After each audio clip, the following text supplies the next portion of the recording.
আজকে একটা কথা মাথায় রাখবেন, আমি সবার উদ্দেশ্য বলছি।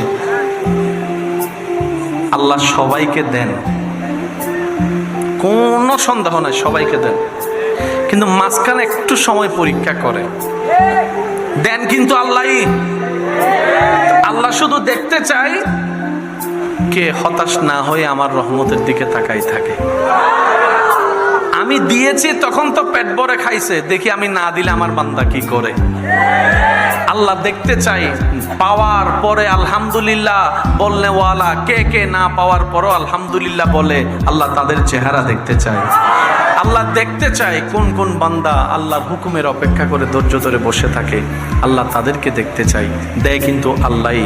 এই পর্যন্ত আপনাদের যত জীবনে অভাব হয়েছে, প্রবলেম হয়েছে, একটু খেয়াল করে দেখেন, ওই প্রবলেমটা কোনো না কোনোভাবে আল্লাহ সলভ করে দিয়েছেন, সমাধান করে দিয়েছেন, টাকার ব্যবস্থা করে দিয়েছেন।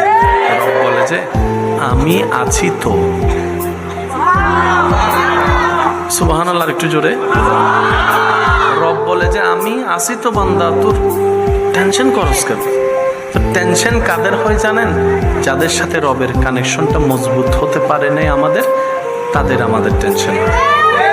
যাদের সম্পর্কটা রবের রহমতের সাথে শক্তপোক্তভাবে জোড়া লেগে গিয়েছে, আগুনের সামনে থেকেও তারা মুস্কি হাসি হাসতে জেনেছে। টেনশন বলতে কোনো শব্দ ওনাদের। আল্লাহ পাক আমাদেরকে সেই নিয়ামত অর্জন করার তৌফিক দান করেছে। মন খুলে বলেন না আমিন।